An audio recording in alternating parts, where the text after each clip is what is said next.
Hello दोस्तों, मेरी channel में आपका स्वागत है। तो दोस्तों, आज मैं भाजी पाव बनाने जा रही थी, तो सोचा कि क्यों ना इसकी रेसिपी आपके साथ भी शेयर की जाए। तो आज मेरी स्टाइल में मैं पाव भाजी बनाने जा रही हूँ।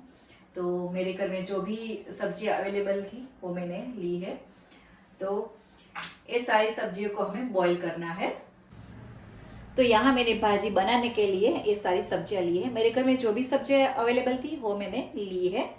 तो यहाँ मैंने बैंगन लिया है। काफ़ी लोग भाजी में बैंगन नहीं डालते, लेकिन मैं डालती हूँ। और एक टुकड़ा में पत्ता गोभी का लिया है, और 3 से 4 मैंने छोटे छोटे आलू लिए हैं। और ये मैंने फ्लावर लिया है एक छोटा सा, और गाजर लिया है। 2 टुकड़े में मैंने इसको कट कर लिया है। और ये मैंने बीट रूट लिया है। बीट रूट डालने से भाजी का जो कलर है वो बहुत ही अच्छा आता है, इसीलिए मैंने बीट रूट भी लिया है। तो ये सारी सब्जियों को मैंने पहले से ही धो लिया था, और ये सारी सब्जियों को अब हम इसमें डालेंगे, कुकर में डालेंगे और बॉईल करेंगे। तो आलू छोटे छोटे हैं, इसलिए हम कट नहीं कर रहे। और अब हमें फ्लावर गोभी को भी काटना है और पत्ता गोभी को भी काट देंगे। और बैंगन को भी हमें 2 टुकड़ों में कट करना है, जैसे हमें पता चलता है। अगर अंदर से खराब होगा तो हमें पता चल जाएगा। तो इसी तरह से हमें कट लगा के देख लेंगे कि अच्छे हैं या अंदर से कोई खराब है। तो हमारे जो बैंगन है वो सारे बैंगन अच्छे ही है। तो इसी तरह से हमें सारे बैंगन को भी डाल देना है।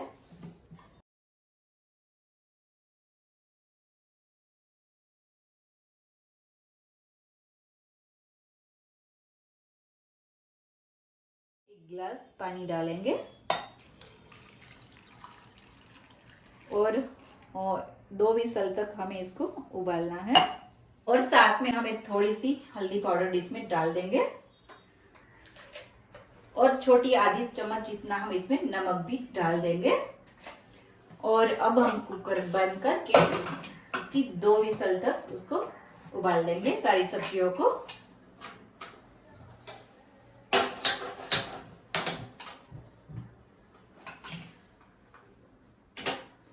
तो 4 से 5 मिनट तक हमें इसको उबालना है।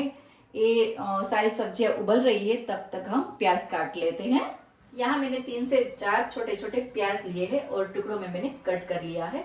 और 3 मैंने टमाटर लिए हैं मीडियम साइज के, और 4 से 5 मैंने लहसुन की कलियां ली है। और छोटे छोटे टुकड़ों में मैंने अदरक काट लिया है। और इन सबको हमें चॉपर में चॉप करना है। तो हम सारी इस चीज़ों को चॉपर में चॉप कर लेंगे। और आपके पास चॉपर ना हो तो आप छोटे छोटे टुकड़ों में भी कट कर सकते हैं। और साथ में हमें ये लहसुन की कलियां जो है वो भी इसमें हम डाल देंगे, और अदरक के टुकड़े भी हम डाल देंगे इसमें। और अब हम इन सबको चॉपर में चॉप कर लेना है।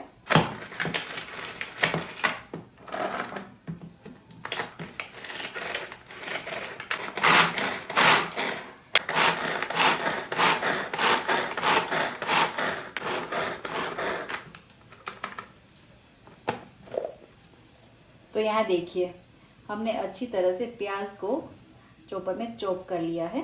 लहसुन और अदरक भी अच्छी तरह से चॉप हो चुके हैं। इसी तरह से हमें टमाटर को भी चॉपर में चॉप कर देंगे।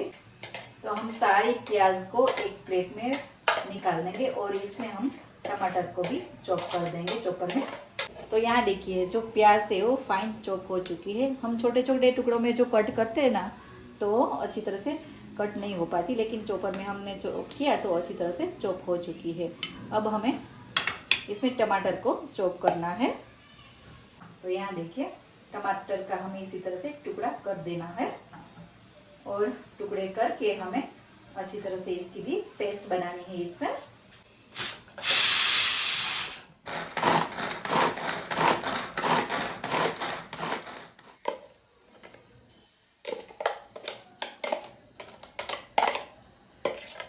तो यहाँ लीजिए, हमारी टमाटर की पेस्ट और अदरक लहसुन की पेस्ट और प्याज भी तैयार हो चुके हैं। तो अब हम हमारी जो सब्जियां बॉईल करने के लिए रखी है वो देख लेते हैं। तो यहाँ देखिए दोस्तों, हमारी सारी जो सब्जियां है वो अच्छी तरह से बॉईल हो चुकी है। तो अब इसको हम मैश करना है। तो यहाँ मैंने भाजी पाव मैशर लिया है और इसको हमें अच्छी तरह से सारी सब्जियों को मैश कर देंगे। यहाँ मैंने सारी सब्जियों को अच्छी तरह से मैश कर दिया है। अब हमें भाजी का वघार करना है। तो यहाँ मैं एक कढ़ाई में ऑयल डाल रही हूँ। यहाँ मैंने 4 से 5 चम्मच जितना ऑयल डाला है और साथ में मैं थोड़ा सा बटर डाल रही हूँ। बटर डालना ऑप्शनल है, आपके पास ना हो तो सिर्फ ऑयल में ही भाजी बना सकते हो, तो भी भाजी हमारी जो है वो अच्छी बनेगी। और साथ में हमें थोड़ा सा जीरा भी डालेंगे। यहाँ बटर और ऑयल दोनों गर्म हो चुके हैं। तो मैंने छोटी आधी चम्मच जितना जीरा डाला है और 1/3 टीस्पून जितनी मैंने हींग डाली है। और अब हमें चॉपर में चॉप किया हुआ अदरक, लहसुन और प्याज जो हमने चॉप की है वो हम डालेंगे। और टमाटर इसमें हम बाद में डालेंगे। थोड़ी देर हम इसको पकाएंगे तो प्याज जो है वो थोड़ी पक जाए, फिर हम इसमें टमाटर डालेंगे। टमाटर जो है वो जल्दी पक जाता है, इसीलिए पहले हमें इसको पका लिया है और फिर हम इसमें टमाटर डालेंगे। तो अब इसमें हम टमाटर डाल देंगे। तो यहाँ हमने थोड़ी देर के लिए प्याज को अच्छी तरह से भून लिया है। अब इसको हम चॉप किया हुआ टमाटर डाल के थोड़ी देर के लिए फिर से हम इसको पका लेंगे। और अब इसमें हमें थोड़ा सा नमक और हल्दी डाल के पकाएंगे। तो यहाँ मैं 1/3 टीस्पून जितनी हल्दी डालूँगी। और नमक थोड़ा हमें इसमें कम डालना है, क्योंकि हमें सब्जियों में भी बॉईल करने के टाइम नमक डाला है। तो यहाँ मैंने छोटा आधा चम्मच स्वाद अनुसार नमक डाल रही हूँ। और दोस्तों, हम भाजी के अनुसार भी और नमक डाल सकते हैं। भाजी ज़्यादा हो तो उस अकॉर्डिंग हम इसमें नमक डालना चाहिए। फिर हम थोड़ी देर के लिए पकाएंगे। तो यहाँ मैंने थोड़ी देर के लिए इसको पका लिया है। स्लो आंच पर मैंने सिर्फ 2 मिनट तक इसको पका लिया है। अब हमें अच्छी तरह से इसको हिला के इसको मैश कर देंगे। तो यहाँ हमें टमाटर को भी अच्छी तरह से पका लिया है। तो अब इसमें हमें दूसरा मसाला डालेंगे। तो यहाँ मैं छोटी चम्मच जितना धनिया और जीरा पाउडर डाल रही हूँ और छोटी चम्मच जितनी मैं मिर्च पाउडर डालूँगी। भाजी हमें जितनी तीखी खाना पसंद हो उस अकॉर्डिंग हमें मिर्च पाउडर डाल सकते हैं। और आधा चम्मच जितना मैं गरम मसाला इसमें डाल रही हूँ। तो मैंने छोटी आधी चम्मच गरम मसाला लिया है। और अब इसमें हमें पाव भाजी मसाला डालना है। तो यहाँ मैंने बड़ी चम्मच जितना पाव भाजी मसाला लिया है और थोड़ा सा हम इसको बाद में डालेंगे। तो यहाँ मैंने थोड़ा सा रख दिया है, फिर हम इसको बाद में डालेंगे और अच्छी तरह से हमें इसको भूनना है मसाले को। और यहाँ मैंने गैस की फ्लेम मीडियम रखी है। और अब हमें अच्छी तरह से मैशर से मैश कर देना है सभी को। उससे क्या होगा कि टमाटर के छोटे छोटे कोई टुकड़े रह गए हो तो भी अच्छी तरह से मैश हो जाते हैं। तो अब इस पे हमें जो हमारी सब्जियां जो बॉईल की हुई रखी है वो हम अब डाल देंगे। तो ग्रेवी में जो हमारा मसाला है वो भी अच्छी तरह से मैश हो चुका है और हम अच्छी तरह से टमाटर और प्याज और सारे मसाले पक चुके हैं। तो अब हम इसमें बॉईल की हुई और मैश की हुई सारी सब्जियां इसमें डाल देंगे। और अब हम अच्छी तरह से हिला के सभी को अच्छी तरह से मिक्स कर देंगे। फिर इसमें हम थोड़ा सा पानी मिलाएंगे। तो आई थिंक मैं आधा ग्लास जितना इसमें पानी डाल रही हूँ। तो कुकर में मैं आधा ग्लास जितना पानी डाल रही हूँ। और दोस्तों, भाजी थोड़ी पतली होगी ना तो खाने में मज़ा आता है, तो मैं थोड़ी पतली ही रखूँगी भाजी को। तो अब इसमें हमें पानी मिला देंगे। तो मैंने आधा ग्लास जितना इसमें पानी लिया है और कुकर में डाल दिया था और सारा पानी अभी इसमें हम मिला देंगे और अच्छी तरह से हिला के इसको मिक्स कर देंगे भाजी में। फिर हमें भाजी को थोड़ी देर के लिए ढक कर पकानी है।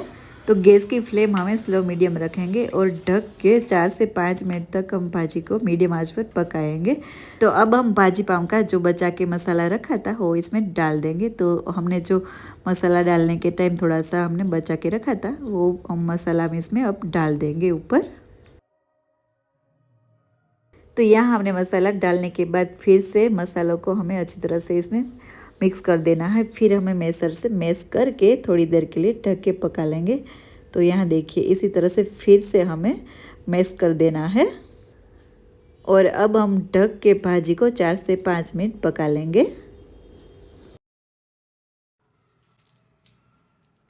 तो यहाँ 4 से 5 मिनट हो चुकी है और अब हम लास्ट में कसूरी मेथी इसमें ऊपर डाल देंगे। तो यहाँ मैंने थोड़ी सी कसूरी मेथी ली है और हाथ से इसी तरह से मैश करके हम डालेंगे। और दोस्तों, कसूरी मेथी ना हो तो आप स्किप भी कर सकते हो, ऑप्शनल है। और कसूरी मेथी को भी हम अच्छी तरह से इसमें मिला देंगे और लास्ट में हम धनिया पाउडर भी डालेंगे और धनिया पाउडर को भी अच्छी तरह से भाजी में मिला देंगे। और हमारी जो भाजी की खुशबू है वो बहुत ही बढ़िया आ रही है। और लास्ट में हमें इसमें लेमन जूस मिलाना है, तो मैंने एक लेमन का जूस निकाल दिया है और अब हम इसमें लेमन का जूस भी लास्ट में डाल देंगे। तो यहाँ मैंने एक लेमन का जूस निकाल लिया है और वो भी हम इसमें डाल देंगे। तो लीजिए, यहाँ हमारी भाजी बनकर तैयार हो चुकी है। तो यहाँ हमारी भाजी बन चुकी है, तो अब हम भाजी को सर्व कर लेते हैं गर्मा गर्म। और यहाँ मैंने पाव को भी अच्छी तरह से ऑयल डाल के और भाजी डाल के सेक लिया है। तो अब हम भाजी को भी सर्व कर लेते हैं। तो लीजिए, यहाँ हमारी भाजी पाव की प्लेट बनकर तैयार हो चुकी है। ऊपर अब इसमें हम बटर डाल देंगे। बटर डालने से भाजी पाव का टेस्ट बहुत ही अच्छा आएगा। तो दोस्तों, आई होप आपको भी भाजी पाव की रेसिपी अच्छी लगी होगी। रेसिपी अच्छी लगी है तो लाइक एंड शेयर करना मत भूलना और मेरे चैनल को सब्सक्राइब भी कर दीजिएगा।